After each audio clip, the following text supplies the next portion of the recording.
As a photographer, my main goal is to influence others to be different. Don't be afraid of being different. The world forgets about you down here. The people don't know that you're even living below the city that they live in.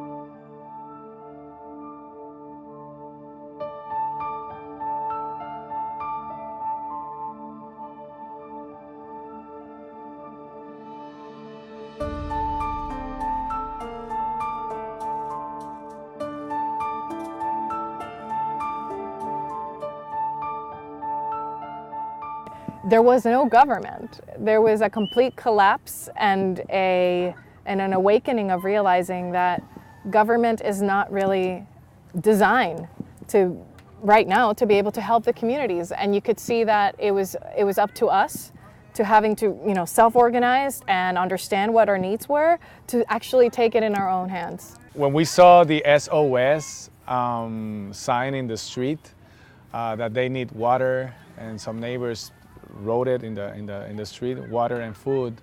So we start asking ourselves, help is not coming and we have to do something. So we start talking to the neighbors and the organization here to start doing something, just like cooking and making something for the people. Yeah, after the initial shock of not even being able to stay in your own home, there was just this kind of itch.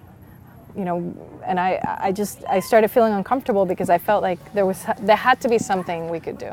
Everything failed.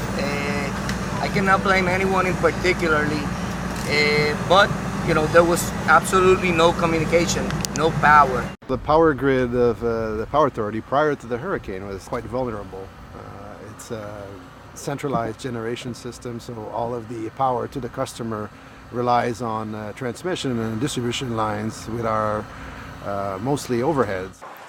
There is an integrated resource plan that the Commission approved on September 2016. PREPA needs to file a new one this coming July 2018, and the Commission is presently working on the rules to guide that planification to not only meet the energy needs, but also to make the system more resilient on events like the one that transpired. We identify that we needed to provide people or provide our community with food, communication, electricity, and water. First, we start asking our friends. You posted on Facebook. Yeah, I posted, and then some friends of San Juan just went to Costco, right, and get with the list that I post, and they just bring all the food, and people start coming to our house to put, to get rice, and friends at first. Then we start asking for donations outside Puerto Rico. Even though we didn't have anything when we started, the moment that we decided that we were going to do this, we spent about 5 days saying, okay, we're going to do this. We're going to be cooking every day. And it took, the moment we decided, the donations started arriving. Right. It was just, and so our friends started showing up to our house with their trucks full of food. And then I started asking for monetary donations. And that's when it was like opening the floodgates, because so many people wanted to help. They just didn't know where to go, how to channel that. Tomorrow we're going to Vieques because they want to do another one over there. So we're starting now, to help each other, to help them to start, tell them our experience. Yeah. And I think that the part that's unique, and while there are other efforts that are similar, the part that we're focusing on is how do you build self-efficacy so that people feel that they're actually part of solving their own problems, rather than I'm going to go here and someone's going to give me help, and then I'm just going to go home and sit and wait for the help. So there's a dramatic difference. It's a change of culture, people are sometimes waiting for FEMA or the government to just come, and they came and they bring water, right? and some boxes just one day, and then they left. And I just started asking on Facebook and in my network specifically, I started asking a network called Tech Lady Mafia, which is women who are in tech all over the world. And I asked them, I need a way of being able to communicate when I'm up in the mountain. And then this guy comes over on his private plane with the you know, the antenna and Solar battery. without enough money to really last more than a week on the island. And such an enormous amount of commitment towards doing what's right. And he came over, and within 2 days we had Wi-Fi up here. And we were able to offer it to anyone who was here. It's an undeniable fact that this effort is mostly led by women.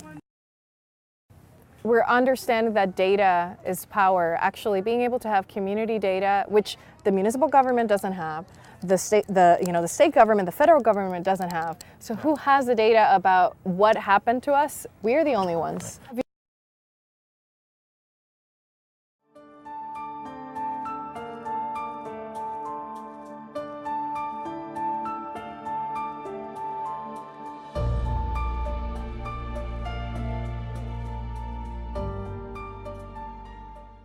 I chose to stay high instead of change my life for a long time, and until that day came where I decided to switch the importance and choose that living life was more important than getting high.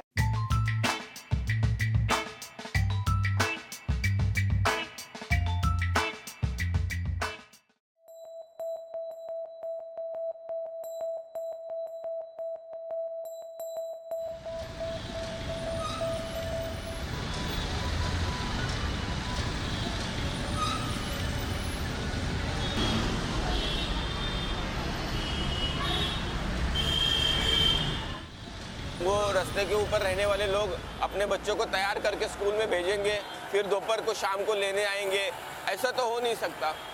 तो ये school में नहीं जा सकते, इसलिए school उनके पास लाना ज़रूरी था। बट्टू सर इधर बोले कि हमको बोले स्कूल में आना है क्या, फिर हमने फिर बोला हमको पढ़ना है, फिर उन्होंने इधर एक कंटेनर लाके रखा और बोले स्कूल को पढ़ने का हो। मुश्किलें तो आती है थोड़ी बहुत कि बच्चों को एक जगह बिठाना होता है, उनको स्कूल की आदत नहीं होती, तो फिर उनमें ज़्यादा रहता है कि बाहर जाना है, उनका जो भी कुछ काम करते थे उसके लिए वो डेस्परेट हो जाते हैं। लेकिन हम लोग का यही है कि उनको स्कूल में कैसे बिठाया जाए, स्कूल की आदत कैसे हो जाए, इसके लिए कुछ स्टोरीज़ बताना, सॉन्ग लेना, बच्चों के साथ खेल वगैरह से स्टार्ट करना, यही काम हम सब करते हैं। जब वहाँ से इधर आया मुंबई में, जब आया तभी यहाँ पे स्कूल नहीं था ये, तब मैं भी दूसरों की तरह मैं भी यहाँ धंधा करता था। हाँ, माँ बाप स्कूल में नहीं गए थे, इसीलिए तो इतनी देर से फिर भी सोच के स्कूल में आना शुरू कर दिया मैंने। बेगिंग बंद हो गया, ये सबसे बड़ी चीज़ है। बेगिंग बंद होने से वजह से होता है क्या कि उनका माइंडसेट भी बदलता है। हर एक चीज़ फ्री में मिलती है, हर एक चीज़ मांगने से ही मिलती है। ये जो एक एटीट्यूड उनका तैयार हुआ था, वो शिक्षा की वजह से धीरे धीरे ये हो गया कि मेहनत करनी चाहिए, अच्छा अपने को करियर मिल सकता है कि अगर हम लोग सीखेंगे तो। पहले लगता था कि इन बच्चों के साथ कैसे हम लोग घुल मिल जाएंगे। ऑफ कोर्स यही था कि ये रोड पे रहने वाले बच्चे हैं, तो इनके साथ टैकल कैसे करेंगे। तो फिर हमने मतलब मैं अकेली नहीं, मेरे साथ मतलब हमारी आरती परब मैडम है जिन्होंने हमें बताया, वो पहले से इस प्रोजेक्ट में काम कर रही है, तो उन्होंने बताया कि कैसे इन बच्चों के साथ हम लोग वर्क कर सकते हैं। और फिर हम सब टीचर्स मिलके कुछ एक क्राइटेरिया बनाते हैं कि इन बच्चों के साथ क्या करना है, कैसे करना है। और फिर हेल्थ एंड हाइजीन से शुरू करके बाद में एंड ऑफ द ईयर हर बच्चे का हम लोग पढ़ाई स्टार्ट करते हैं। स्कूल में बहुत सारे कुछ, जैसे दुनिया में क्या करना चाहिए, कैसे सीखना चाहिए, कैसे जीना चाहिए, इसका सब स्कूल में पता चलता है, इसीलिए स्कूल आना अच्छा लगता है।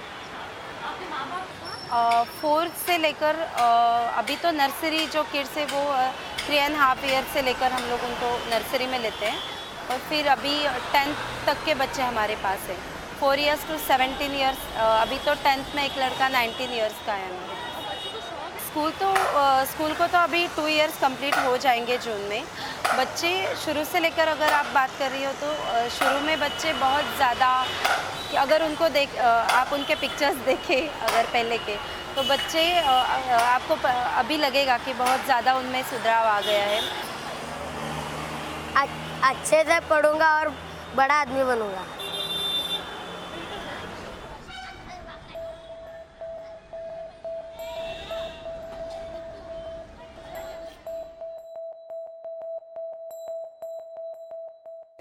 The tunnels were built because the town wasn't built to take on water. I can come down here and the world forgets about you down here. The cops aren't down here like that. The people don't know that you're even living below the city that they live in. Like, it's almost as if it's like, I used to call it Neverland. You get to come down here and you never have to grow up and you never have to worry about responsibility and the real world trials. And I mean, it's easier. A lot of people come, oh, this is the cleanest tunnel on this side of the Mississippi, you know. And it is, and I pride myself on that, you know. We keep it very clean. The guys that are up front, we call the frontmen or the gatemen. They'll let everybody know if somebody's coming through, which they didn't do tonight, but they're also up there for a reason, because they can't conform to the way we live, you know. And you see they have cigarette butts all over, and their trash is all over. Well, that's okay, they can stay up there, they've been here a long time, but that's where they stay, you know. They don't come back here.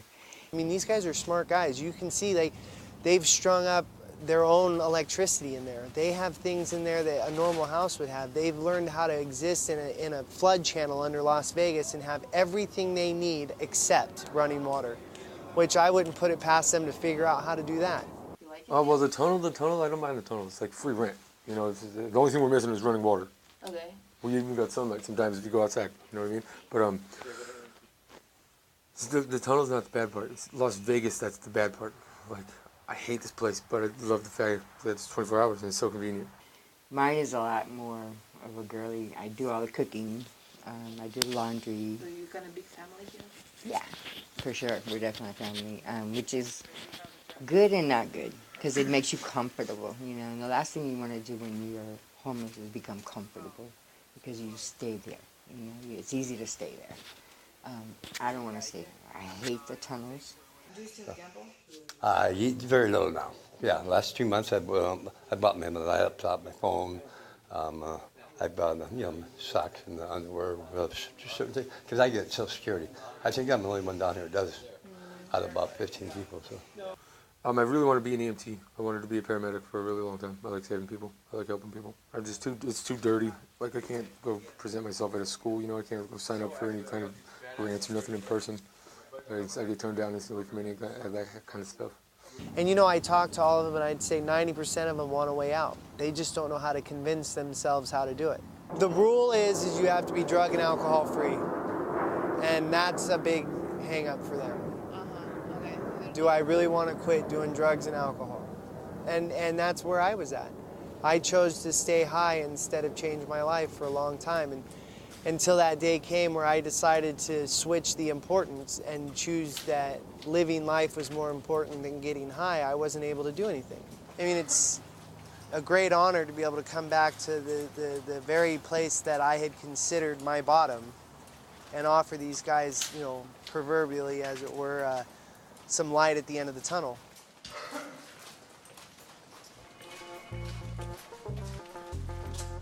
I'm an 18-year-old photographer and based out of Washington, D.C. My parents are from Afghanistan. I came to the United States when I was 1 year old.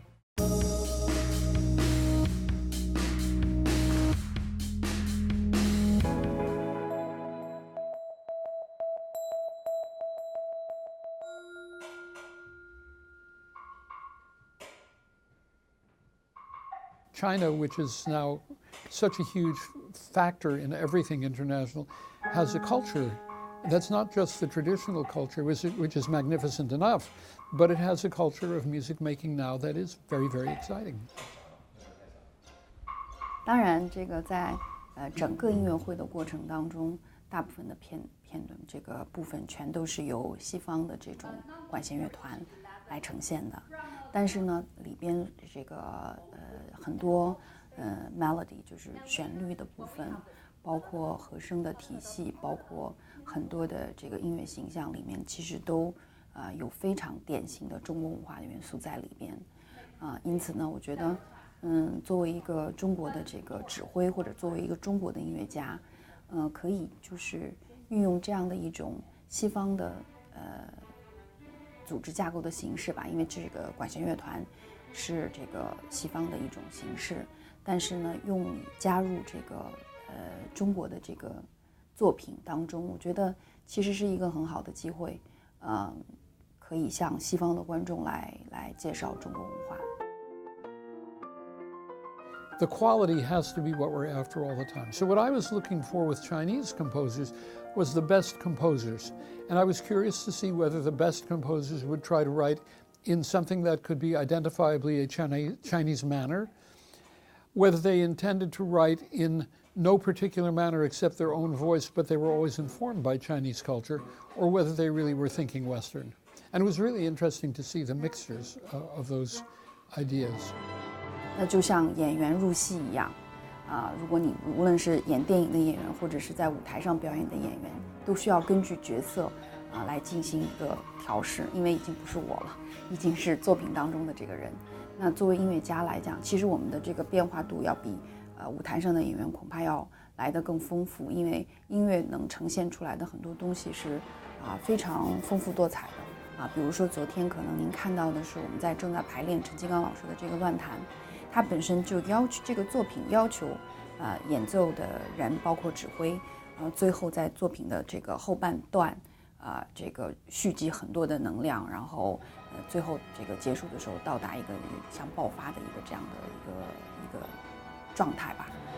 It's the pleasure of seeing people suddenly realize that there's more music than they ever imagined existed in the world, and that it's kind of endless, and that if you're willing to explore, you never get bored.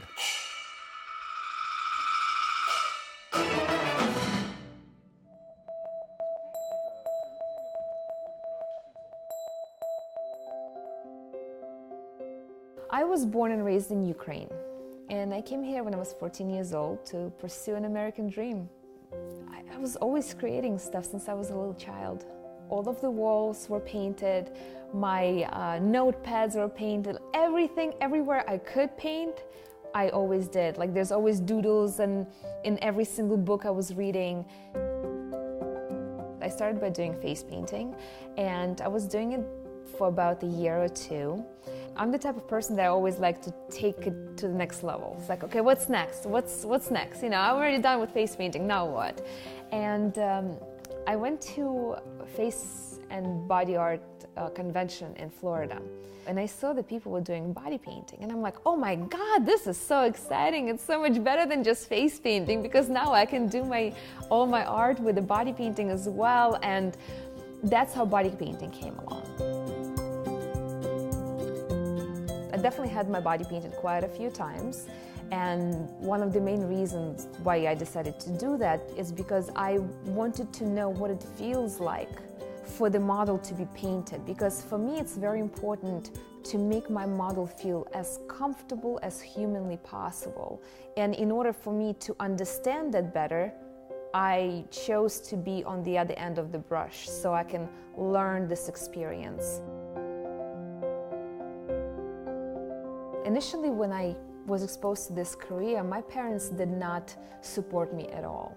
They wanted me to be a lawyer, a doctor. I'm actually the first person in my family that does not have a college degree. But at the same time, I'm the most successful one out of my whole family. When I pick up a brush, it almost like I'm getting into my own zone, in my own little world, my comfort zone. Very often my models try to talk to me throughout the process, but it's so hard for me to even keep up a conversation because I'm so focused about what I'm doing, and I'm so inspired that it totally takes me out of this world. It's almost like a drug. I have moments in my life that I get focused on one particular design or color. A few years ago, I got my first car, and everything had to be zebra.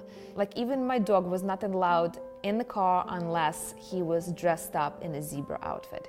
And now, as I purchased my first house, everything in my house is colored teal. Everything. I am a huge fan of Tom Jones. What's new, pussycat? Whoa, whoa, whoa, whoa, whoa. Oh my God. Okay, so that's how obsessed I am.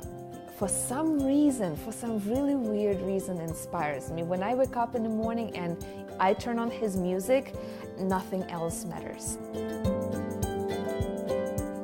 What I do for a living, it makes me happy. I feel like I have not worked a day of my life. It's a great feeling. It's a great feeling to do what you love.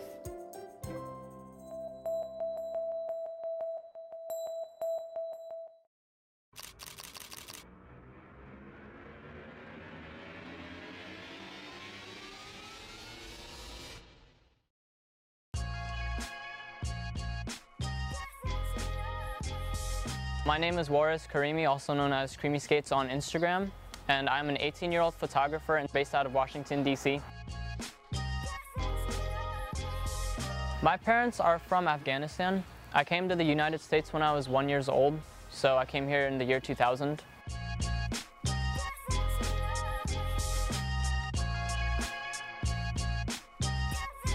Photography means to me like freedom, like expressing myself, showing people how I see these things that we often like take for granted, you know?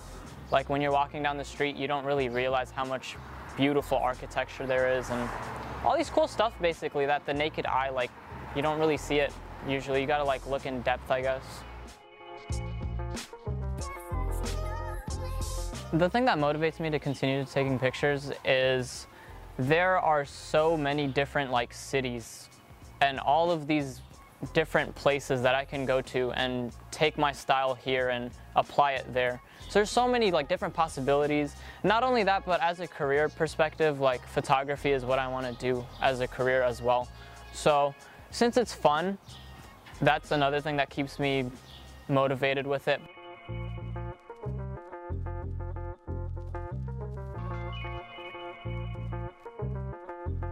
As a photographer, my main goal as of now is to influence others to be different. Don't be afraid of being different, you know? Don't be afraid of not getting enough attention on Instagram because you're not posting what everybody else is doing. And not only that, but to basically kind of push a new like limit to photography, you know? We're already seeing this whole like urban themed photography on Instagram everywhere. Like, I want to see people trying to do something new instead of that urban style photography. Like, portraits are cool too, but everybody's doing portraits, everybody's doing rooftops. Like, I want to see something new, so that's what I hope to see in the future. People starting to be themselves rather than copying other people.